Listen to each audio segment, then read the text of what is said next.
नमस्कार, आप देख रहे हैं आज तक। दस्तक में आपका स्वागत है और आपके साथ मैं हूं सईद अंसारी। दस्तक में आज बात मणिपुर हमले की होगी और राहुल गांधी की भी, जिनकी वजह से उनके साथी परेशान हैं, और बात सुप्रीम कोर्ट के आदेश की धज्जियां उड़ाने वाले मुख्यमंत्रियों की भी होगी। लेकिन सबसे पहले बात सूखे की, और सूखे के जरिए बात उस इम्तिहान की जो दूसरे साल में सरकार को देना है। एक ही सरकार के मंत्री, मुद्दा एक, लेकिन बोल अलग।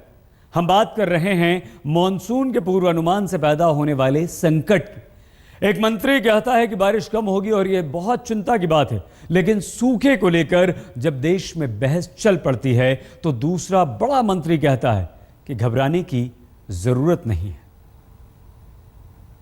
पिछले साल काफी कम थी, उसके बावजूद भी ओवरऑल बहुत बढ़ोतरी नहीं थी, लेकिन बहुत छोटी अंश में थोड़ी सी बढ़ोतरी थी। तो इस साल मैं उससे बेहतर सिचुएशन देखता हूँ। थोड़ा एक प्रकार से दुखद भी है कि जो 2 महीने पहले हमारी संभावना थी, उससे थोड़ा सा मानसून के रेनफॉल के कम होने की संभावना की हम आज बात कर रहे हैं। वित्त मंत्री अरुण जेटली का यह कहना है कि मौसम विभाग के पूर्वानुमान के आधार पर महंगाई या दूसरे किसी संकट के बारे में हमें नहीं सोचना चाहिए। लेकिन यहां पर अहम सवाल यह है कि अगर पूर्वानुमान सच हुआ तो क्या होगा, और आम आदमी को भले ही अनाज संकट से बचाकर राहत की कोशिश की जाए, लेकिन किसानों का क्या होगा?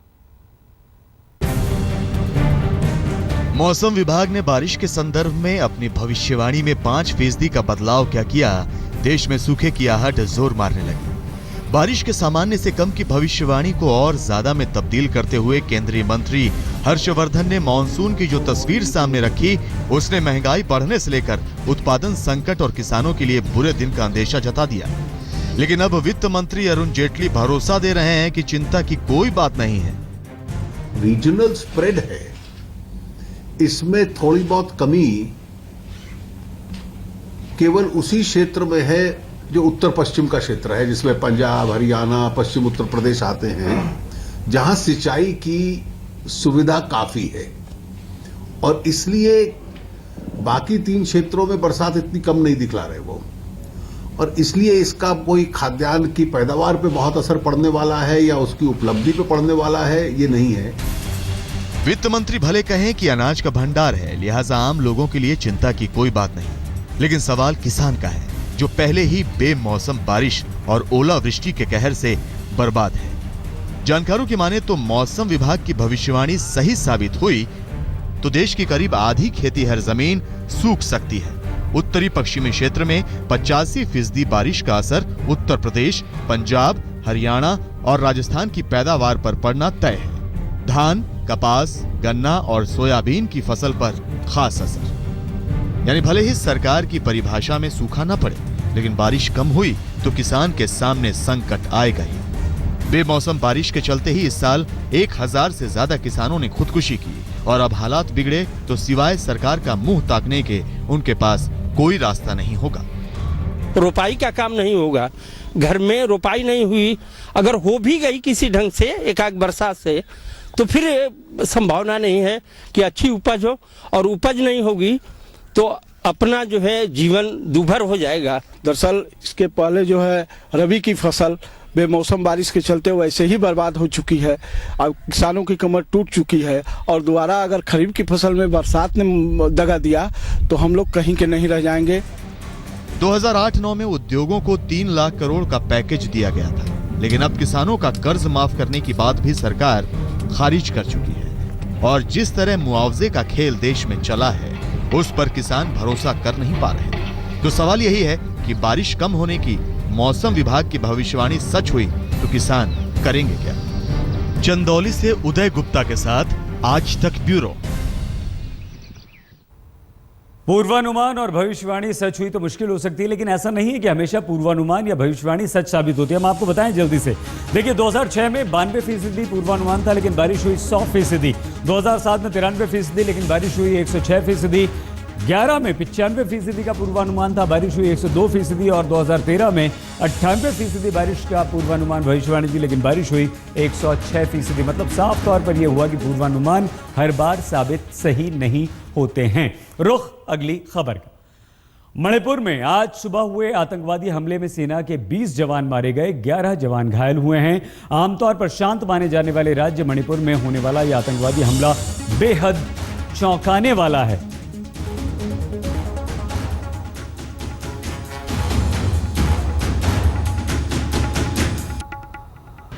और आइए इस वक्त हम आपको सीधे लिए चलते हैं हमारे संवाददाता गौरव सावंत जो हमारे साथ जुड़ चुके हैं। गौरव, मणिपुर तो बहुत शांत राज्य माना जाता है, अचानक आखिर ये इतना बड़ा हमला कैसे, क्या वजह है गौरव इसके पीछे?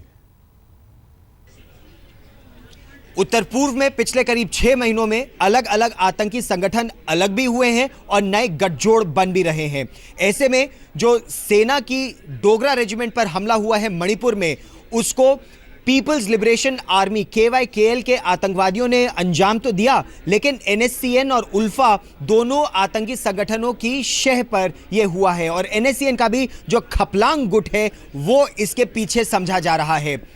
32 आतंकी संगठन है मणिपुर में और यह लड़ाई उन 32 संगठनों में वर्चस्व की लड़ाई भी है कि किस इलाके में कौन सा आतंकी संगठन कर वसूलेगा आम जनता से, गाड़ियों से। बिल्कुल गौरव, हमारे संवाददाता जानकारी दे रहे थे। प्रधानमंत्री नरेंद्र मोदी हैं, उनकी मुहिम है मुसलमानों को बीजेपी से जोड़ने की। अब देखना यह होगा कि वो कितना सफल हो पाते हैं, कितना रिझा पाते हैं मुसलमानों को। तो प्रधानमंत्री नरेंद्र मोदी ने मंगलवार को मुस्लिम धर्मगुरुओं के प्रतिनिधिमंडल से मुलाकात की तो एक बहस चल पड़ी कि क्या देश में अब मुसलमानों की हालत सुधरेगी। हालांकि बीते अप्रैल में भी मोदी ने मुस्लिम धर्मगुरुओं से मुलाकात की थी, लेकिन इस बार मुलाकात के बाद धर्मगुरुओं के सकारात्मक बयान से बीजेपी नेताओं की बाछें खिली हुई हैं। लेकिन सवाल यह है कि क्या मोदी मुसलमानों को लेकर किसी खास रणनीति पर काम कर रहे हैं? मौजूदा वक्त में समाजवादी पार्टी को सपोर्ट कर चल रहे हैं, लेकिन दिल दिमाग जो है वो मोदी की तरफ है। मोदी की पॉलिसी से ये फिरका परस्ती का मामला जो है वो ठंडा पड़ रहा है। उन्होंने कहा कि इलियासी साहब, मैं आपको यकीन दिलाता हूं कि आपके नेतृत्व को कि मैं यहां पर आपको कभी भी किसी तरह के मुस्लिम मामलात पे कोई ज़रूरत पड़े, मेरे दरवाजे आपके लिए 12 बजे भी खुले हैं। आप कभी भी मेरे साथ आकर इस पर चर्चा कर सकते हैं। तो क्या प्रधानमंत्री नरेंद्र मोदी मुसलमानों का दिल जीतने में कामयाब हो रहे हैं? कम से कम बीजेपी को यही लग रहा है, क्योंकि मंगलवार को नरेंद्र मोदी के साथ मुलाकात के बाद मुस्लिम धर्मगुरुओं ने जिस तरह की प्रतिक्रिया दी वो बीजेपी का हौसला बढ़ाने वाली थी।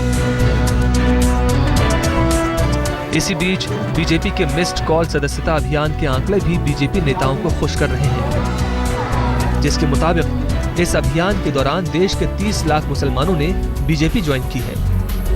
इनमें मध्य प्रदेश में 4 लाख, गुजरात में 2,60,000, दिल्ली में 2.5 लाख, पश्चिम बंगाल में 2,30,000, राजस्थान और असम में 2-2 लाख और यूपी में 1,75,000 मुसलमानों ने बीजेपी ज्वाइन करने के लिए मिस्ड कॉल दी।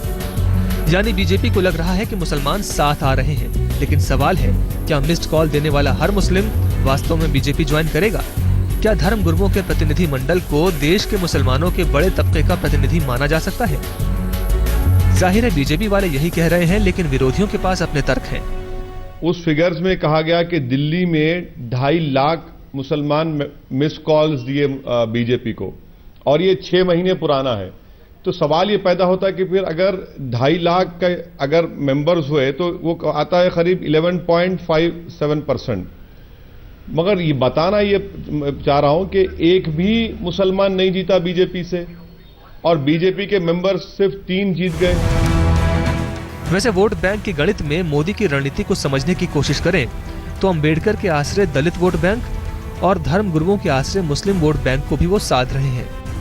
फिर बिहार में इस साल चुनाव होने हैं, जहां मुस्लिम मतदाताओं की बड़ी भूमिका है। सिर्फ बिहार की बात करें तो बिहार की कुल आबादी के 17% मुस्लिम हैं। 243 विधानसभा क्षेत्रों में से 100 में मुस्लिम मतदाताओं की अहम भूमिका है और 38 में से 9 जिलों में 18 से 48% तक मुसलमान हैं। तो बड़ा सब मुसलमानों को रिझाने की कोशिश मोदी कर रहे हैं, मुसलमान जुड़ भी रहे हैं। ये मिस्ड कॉल आंकड़ों से साफ जाहिर भी होता है। लेकिन लव जिहाद, घर वापसी, ये ऐसे मुद्दे हैं जिनसे निपटना एक बड़ा इम्तिहान नरेंद्र मोदी के लिए होगा। फिलहाल रुख अगली खबर का। कांग्रेस उपाध्यक्ष राहुल गांधी इन दिनों खासे सक्रिय हैं, लेकिन उनकी सक्रियता की वजह से उनके कुछ साथी थोड़े परेशान हैं। जी हां, ऐसा ही है, लेकिन क्या है ये पूरा माजरा, आइए हम आपको दिखाते हैं अपनी इस रिपोर्ट में।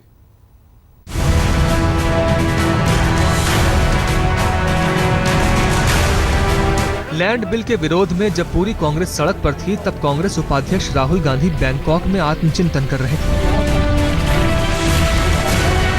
अब जबकि राहुल गांधी सड़क पर हैं, तो कई कांग्रेसी परेशान हैं। जी, राहुल किसानों और गरीबों के दर कभी ट्रेन के साधारण क्लास से तो कभी विमान की इकोनॉमी क्लास से सफर करते हुए पहुंच रहे हैं, और कभी उनके साथ दिखने तो कभी जरूरत पर मौजूद रहने की संभावना के चलते कई कांग्रेसी भरी गर्मी में बाहर नहीं जा पा रहे हैं। कईयों ने इस बार विदेश जाने का कार्यक्रम बनाया नहीं, तो कईयों ने रद्द कर दिया है। देखिए, राहुल गांधी हमेशा सड़कों पर रहे हैं, लोगों के साथ जुड़े रहे हैं।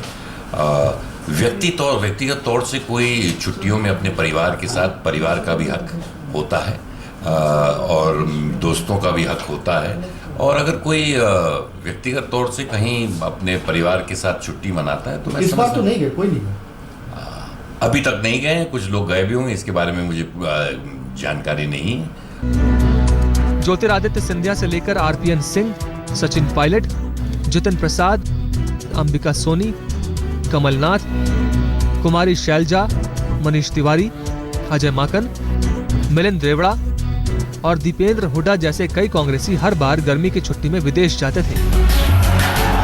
राहुल कांग्रेस की अगुवाई कर रहे हैं और देर सवेर उनका पार्टी का मुखिया बनना तय है। ऐसे में हर कोई राहुल की गुड बुक में आना चाहता है, तो राहुल भी नहीं चाहते कि कांग्रेसी विदेश में मौज मस्ती करें। इतना ही नहीं, राहुल के आदेश पर पार्टी के खर्चों में कटौती भी शुरू हो गई है। सूत्रों के मुताबिक जिन राज्यों में एक रात की ट्रेन यात्रा कर पहुंचा जा सकता था, वहां राष्ट्रीय सचिवों को पार्टी के कामकाज के लिए हवाई टिकट नहीं मिलेंगे। पार्टी महासचिव अगर पार्टी के दिए स्टाफ के अलावा स्टाफ रखता है तो उसका वेतन महासचिव को ही देना होगा। लेकिन सवाल राहुल की गुड बुक से ज्यादा कांग्रेस की सेहत सुधारने का है, क्योंकि कांग्रेस के अच्छे दिन लाने के लिए कांग्रेसियों को अभी खासी मशक्कत करनी होगी। सत्ता में रहते खर्चों में कटौती की बातें होती थी, नियम बनते थे, लेकिन अमल में लाने का सवाल लापरवाही में उड़ा दिया जाता था। अब सत्ता से बाहर जाने के बाद, या कहें ये हार के साइड इफेक्ट ही तो हैं कि नियमों को अमल में लाया जा रहा है। दिल्ली से कैमरामैन प्रवीर विश्वास के साथ कुमार विक्रांत सिंह, आज तक। अब बात करते हैं उन मुख्यमंत्रियों की जिन्होंने सुप्रीम कोर्ट के आदेश की धज्जियां उड़ाई हैं। जनता के पैसे खर्च कर बड़े बड़े विज्ञापन, सरकारी विज्ञापन छापने वाले मुख्यमंत्रियों को करीब 15 दिन पहले सुप्रीम कोर्ट ने एक बड़ा झटका दिया था और सुप्रीम कोर्ट ने यह कहा था कि मुख्यमंत्रियों की तस्वीर सरकारी विज्ञापनों में नहीं होनी चाहिए, और अगर है भी तो ऐसे पोस्टर, होर्डिंग्स जहां पर तस्वीरें उन्हें हटा देना चाहिए। लेकिन सुप्रीम कोर्ट के आदेश की धज्जियां उड़ाई जा रही हैं और मुख्यमंत्रियों के फोटो विज्ञापन में हैं।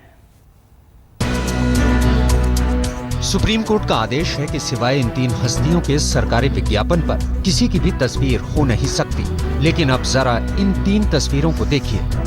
एक विज्ञापन है लखनऊ में अंतर्राष्ट्रीय स्टेडियम के MOU साइन करने का, जिसमें मुख्यमंत्री अखिलेश यादव की मनमोहक तस्वीर चमक रही है। दूसरा विज्ञापन है तमिलनाडु में 4 सालों में हुई तरक्की का, जिसमें जयललिता की तस्वीर साफ दिख रही है।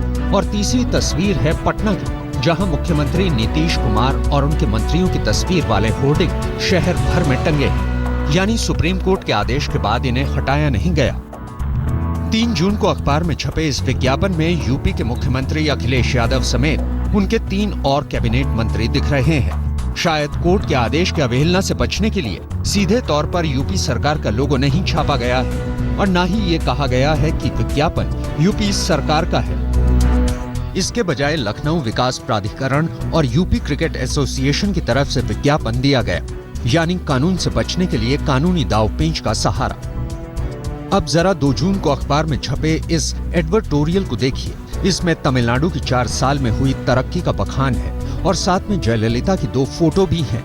जाहिर है यहाँ भी कोर्ट के फैसले की अवहेलना से बचने के लिए ये रास्ता अपनाया गया। में रिव्यू कर रहे हैं, आप अग्री नहीं करते, बहुत आपको पसंद नहीं है कि उनकी फ़ोटो आ सकती है तो हमारी तस्वीर क्यों नहीं आ सकती, तो आप कोर्ट में जाइए। अगर कोर्ट आपको इजाज़त देगा तो आप करिए, अगर नहीं इजाज़त मिलती, that's the end of the matter. Patna में सरकार ने कोर्ट के आदेश की धज्जियां उड़ाते हुए होर्डिंग्स नहीं हटाए तो बीजेपी अब इसे मुद्दा बना रही है।